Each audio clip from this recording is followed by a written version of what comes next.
자, 오늘 할 내용은요, 제목이 이렇습니다. 이 집에 평화를 빕니다. 뭐라고요? 이 집에 평화를 빕니다. 어디서 많이 들어본 내용이죠? 어디서 들어봤는지 기억이 안 나는 친구들은 교리를 끝까지 들어보시면 요 글자가 나올 겁니다. 그러면 천천히 교리 한번 또 들어가 보죠. 오늘 교리는요, 바로 복음부터 들어가죠. 오늘 복음의 장면은 예수님께서 72명, 그러니까는 72명이죠. 72명의 제자들을 뽑으셔서 둘씩 짝지어가지고 파견을 하십니다. 미션을 주고 보내십니다. 야, 나가서 일 좀 해라. 왜 보내셨는가? 정확하게는 알 수 없지만, 예수님이 이렇게 말씀하시며 보내십니다. 수확할 것은 많은데 일꾼이 부족하구나. 수확할 밭의 주인님께 일꾼들을 보내달라고 기도하여라. 그러니까 일손이 딸리니까 너희들 좀 가서 일손 좀 거들어라. 그리고 일손 좀 만들어봐라 하면서 보내신 겁니다. 그러니까 사실 예수님이 모든 활동을 하실 수 있죠. 예수님은 뭐 기적도 일으키고 다 하실 수 있지만 그렇다 하더라도 예수님은 한 분이죠. 그리고 혼자서 하는 것에는 언제나 한계가 있기 마련이죠. 예수님께서는 제자들을 보내십니다. 어떤 면에서는 이제 예수님이 없을 때 제자들이 스스로 해야 되니까 실전 연습일 수도 있겠죠. 너희들 스스로 나가서 복음 선포도 좀 해보고 아픈 사람도 고쳐주고 평화도 좀 빌어줘보고 나의 일을 이어받아서 할 나중에 것도 미리 한번 해봐라.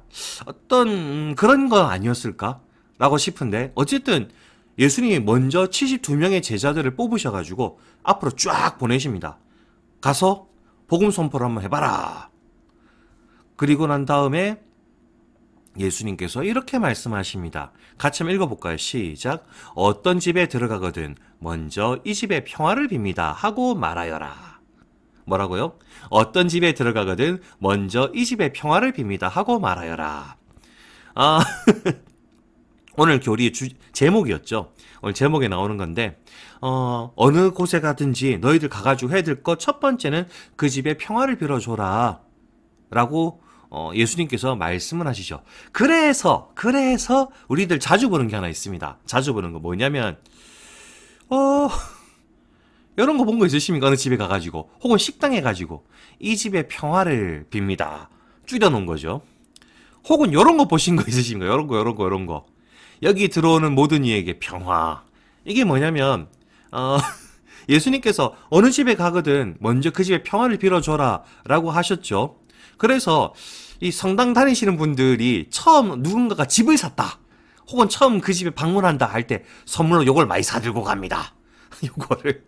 그리고 이거를 이제 걸죠. 걸다 보면은 집주인이 이제 이 집에 평화를 빌었는데 이제 새로 들어온 놀러 오시는 분들이 있을 거 아닙니까? 그 모든 사람들이 평화를 빌어주는 어떤 그런 것들 때문에 이런 거 선물 많이 합니다. 선물. 이런 거 많이 보셨죠? 식당이나 이런 데 가도 이거 많이 보실 겁니다. 그게 여기서 나온 겁니다. 오늘 복음에서 요 말씀들이 나온 거죠. 그래서 우리가 자주 봅니다. 어쨌든 제자들을 이렇게 예수님이 파견을 하십니다. 그리고 중요한 거. 오늘 교리의 제일 중요한 거. 파견된 제자들은 그래서 어떻게 됐을까요? 어떻게 됐을까요? 제자들은요, 파견 갔다가 돌아옵니다. 어떻게? 기뻐하며 돌아와 말합니다. 주님! 제가 주님의 이름 때문에 마귀들까지 저에게 복종합니다.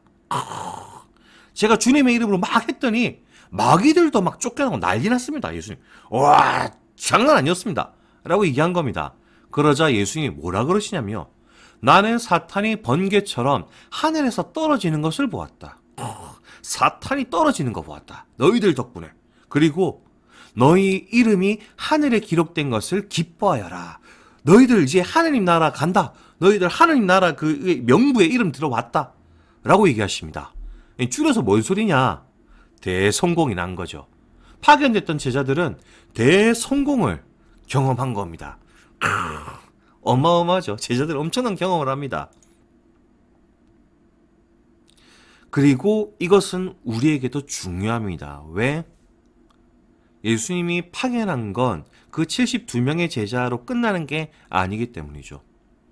예수님과 함께하는 우리들, 이 세상에 살아가고 있는 우리들, 세례를 받은 우리들, 성당을 다니는 우리들, 또한 세상에 나가서 평화를 전하고 사랑을 전해야 되는 그런 어떤 역할을 가지고 있죠. 예수님은 그렇게 우리를 세상에 보내셨습니다.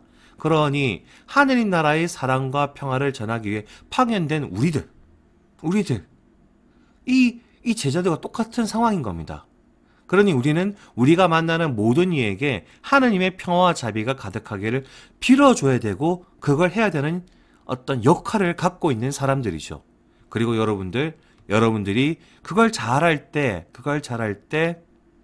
우리는 마귀들까지 우리들한테 복종하는 걸 보실 겁니다.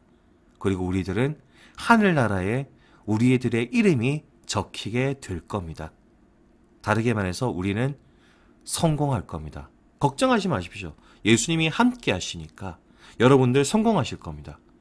사랑의 일을 하실 때 여러분들은 절대로 실패하지 않을 겁니다. 그러니 걱정하지 말고 사랑의 일을 하십시오. 오늘 1독서에 이렇게 나옵니다. 예루살렘에 평화를 강물처럼 보내주신다. 요 예루살렘이란 건 구약 성경에서 자주 하느님의 백성을 상징하는 단어로 많이 나옵니다. 그러니까 하느님의 백성, 우리들이죠. 우리들에게 샬롬, 평화를 강물처럼 보내주시겠다고 약속하셨습니다. 우리는 하느님 품 안에서 위로와 사랑을 받게 될 겁니다. 그러니 두려워하지 말고 걱정하지 말고 세상에 나가서 사랑의 일들을 하고 평화를 전해주셨으면 좋겠습니다. 그런 의미에서 오늘 말씀 실천하기 아주 재미있는 게 또 있습니다. 오늘 복음에서 예수님께서는 72 제자를 둘씩 짝지어 파견하십니다. 둘씩 보내십니다. 혼자 안 보내십니다. 그리고 이거는 내 곁에 있는 사람들이 바로 예수님께서 짝을 지어주신 내 동료란 뜻이죠. 그렇죠. 다르게 표현하면 여러분들 곁에 있는 모든 사람들이, 함께 파견된 모든 사람들이 여러분들의 동료입니다. 자, 이렇게 파견된 우리들은 예수님께 파견받는 그분의 가르침을 어떻게 실천할 수 있을까요? 하면서 체크리스트가 나와 있습니다. 체크 한번 해보시죠. 체크. 그리고 실천도 해보고 노력도 해보셨으면 좋겠습니다. 그럼 친구들, 이번 한 주간도 정말로 주님의 평화 안에서 머물면서 주님의 평화를 전달하고 주님의 사랑을 전할 수 있는 한 주 되셨으면 좋겠습니다. 그럼 친구들, 다음 주까지도 안녕.